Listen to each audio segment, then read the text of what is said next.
और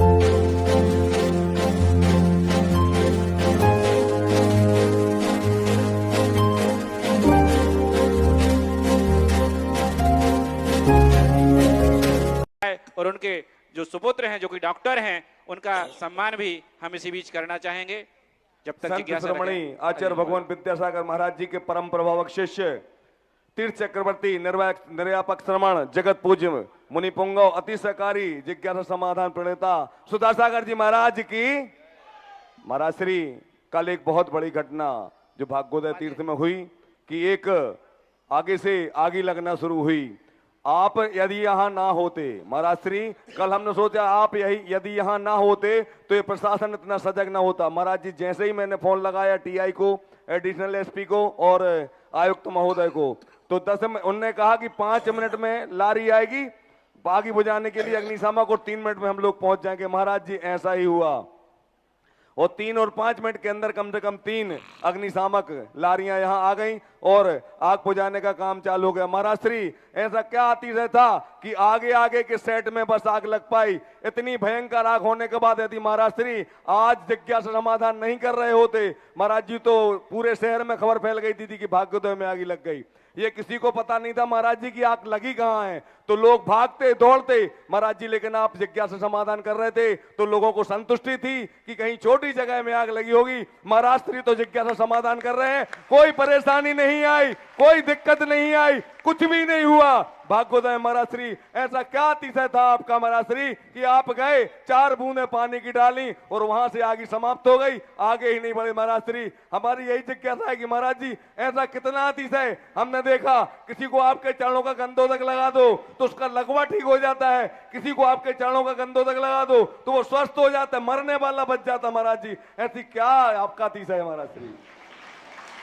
मैंने देखा है कि जब मरीज बहुत सीरियस हो, बहुत दुख हो, तो मरीज रोता है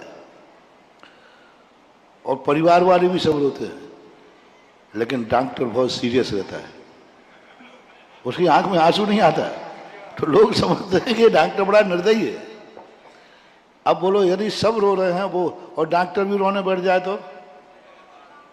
तो ये नीति है। हमारे लिए खूब दबाव दिया गया कि महाराज जिज्ञासा समाधान बंद करो, ये हो गया वो हो गया, पर्चा भी आया, कुछ लोग कहने भी आए। मैंने तुरंत सोचा क्या करूं, बंद कर दूं, क्या करूं, बंद कर दूं? तो मैंने कहा मुझे तुरंत याद आया सारी दुनिया घबराए लेकिन तुम्हें नहीं घबराना, तुम डॉक्टर हो, तुम्हें नहीं घबराना, क्योंकि वो वहां बुझाने में लगे हैं और इधर यदि मैं जनता को छोड़ देता तो ये जनता को कौन रोकता? तुम बुझाने में लगते कि जनता को रोकने में लगते? महाराज जी हजारों की जनता ने तो सुनो, तो यहाँ इस जनता के, क्योंकि यहाँ से छोड़ते ही हर व्यक्ति घबरा जाता है, तो आग का डर ज्यादा था, भगदड़ का ज्यादा हो जाता। आग को तो हम पानी से काबू पा लेते, लेकिन भगदड़ को किससे काबू पाते? भगदड़ का क्या होता? इधर मरीज अस्पताल से निकल रहे हैं, इधर हमारे जिज्ञासा वाले निकलते, अब मरीज को निकलना मुश्किल हो जाता। मरीज स्ट्रक्चर पर जा रहा था, मरीज ट्राइज उस पर व्हील चेयर पर जा रहा था और उसी समय ये सब यहाँ से दौड़ लगाते। तो मेरे तुरंत दिमाग आया, मैंने कही नहीं, तुम इस समय डॉक्टर हो और ये सब मरीज हैं, ये कितने घबराए, तुम्हें यहाँ से उठना नहीं है। और सारे शहर में, क्योंकि शहर में लाइट तो चल ही रहा है, सारा शहर दौड़ पड़ता, बाहर भी आवाजें पहुंच जाती। मैंने साहस से काम किया, मैंने कही नहीं, इस समय जनता को दूषित में कन्वर्ट करना जरूरी है। तो अंदर से मैं वहीं था, बाहर से मैं स्टेज पे था। मैंने 2 ब्रह्मचारी नियुक्त किए कि मुझे 1-1 मिनट की खबर दो। प्रत्येक ब्रह्मचारी और ब्रह्मचारी को 2 ब्रह्मचारियों का आया, मैंने कि हर मिनट की मेरी खबर दो, घटे तो खबर दो और बढ़े तो खबर दो, लेकिन मैं अभी जिज्ञासा नहीं छोड़ रहा हूं। अब इस समय विवेक से काम किया जाता है। इस समय यदि सब घबरा जाए, सब हो जाए, तो जितना नुकसान होना उससे कई गुना नुकसान। आज मान लिए धन हानि हुई है, यदि मैं जिज्ञासा छोड़ देता हो सकता था जन हानि हो जाती। किस किस को तुम रोकते? कहीं रोकते। तो उस समय मैंने बहुत हिम्मत करके मैंने कहा अब चलने दो, ऐसी बात नहीं कि डॉक्टर को दुख नहीं होता है, डॉक्टर को, लेकिन डॉक्टर यदि घबरा जाए तो फिर क्या होगा?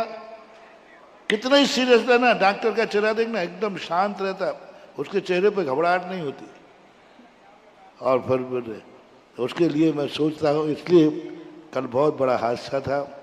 यही समझो कि अभी इतने शिवरार्थियों ने इतनी साधना की है, उसका अतिशयता की थोड़े में ही निपट गया। महाराज जी, आपका अतिशय था, आपका चमत्कार था कि आग उतने से में निपट गई। महाराज श्री विधायक मतलब लगातार अपनी मीटिंग छोड़कर उसी काम में लगे थे, पूरे कलेक्टर, एसपी, आईजी सब उसी काम में लगे थे। महाराज जी देवरी खुरई से भी महाराज जी लारियां आ गई थी, इतने जल्दी महाराज जी ऐसा कभी नहीं हुआ।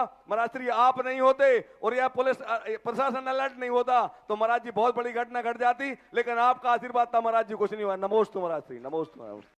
मैं अपने कभी भी ये शक्तियों को कभी प्रयोग नहीं करता, क्योंकि शक्तियां अपने आप काम करती, प्रयोग करने से शक्ति क्षीण हो जाती। पर 2 बार मैंने देखा, एक बार सांगानेर के पास बहुत बड़ा एक पेट्रोल का वो है, उनमें आग लगी थी, और वो आग इतनी भयंकर आग थी कि जिस तरफ की हवा चल जाती पूरा जयपुर साफ हो जाता।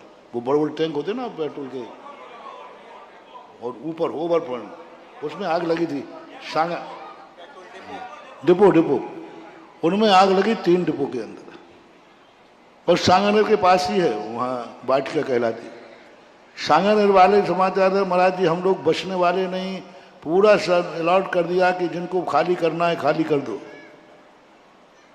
अब हम लोग नहीं बच सकते हैं, हम लोगों ने अंतिम सब कुछ ये मान लिया है कि हमारा मरना निश्चित है, किसी भी समय टैंक फट सकता है। मैंने उनसे एक ही बात कहा, मैंने वो कह रहे मरने निर्मल जी थे उस समय कासलीवाल, तो मैंने कहा कि बोले महाराज जी आप हंस रहे हैं, हम लोगों के प्राणों की पड़ी हम सब रो रहे हैं।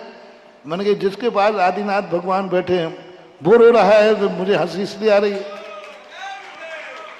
मैंने कहा सब लोग एक ही जाप करो, कल्पांत काल पवनोदित वन्य कल्पम दावानलम ज्वलित मुज्ज्वल मुस्फुलिंगम विश्वम जगत सुमेव सम्मुख माप तंतम तन्नाम कीर्तन जलम सम्यक्त शेषम। और यह जाप किया था, कोई दुनिया की ताकत नहीं रोक सकती थी कि वो टैंक फटने से रोक जाए। पूरा पेट्रोल जल गया लेकिन टैंक फटा नहीं। और कल मैंने भी यही देखा, मैंने कहा भगवान मैं तो घबराने वाला नहीं हूं, ये काम मेरा नहीं, ये काम आपका है। मेरा काम क्या है, मैं क्या कर सकता हूँ? पास में जाऊं तो मैं और जल जाऊंगा। आप अजर अमर अविनाशी हैं, ये आपका काम है। और बस वही श्लोक पढ़ दिया। कौन सा? अब एक बार और पढ़ो, तुम पढ़ो सब। कल्पांत काल पवनो कल्पांत काल नक चक्र नहीं वन्य कल्पम दावानलम जलित मुज्ज्वल मुस्फुलिंगम विश्वम जगत सुमेव सम्मुख माप तंतम तन्नाम कीर्तन जलम शमयात शेषम।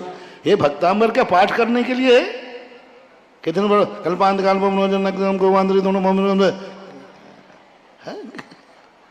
ये काम कब काम आएगा? मात्र पाठ करने के लिए है क्या जाप करने के लिए है क्या? यदि तुम्हारी सच्ची श्रद्धा है तो ऐसे मौकों पर इनका प्रैक्टिकल भी देखा जाता है, लेकिन सैंपल में नहीं करना। हाँ महाराज ठीक है, सैंपल करके देखता हूं, सैंपल में पास नहीं होगे, ध्यान रखना। हाँ तुम लोग सैंपल में करते हो, अब ठीक है महाराज आपने कहा तो ये भी करके देख लेते तो फेल हो जाओगे। सैंपल में नहीं, समर्पण में होना चाहिए तो सब कुछ संभव हो जाता है।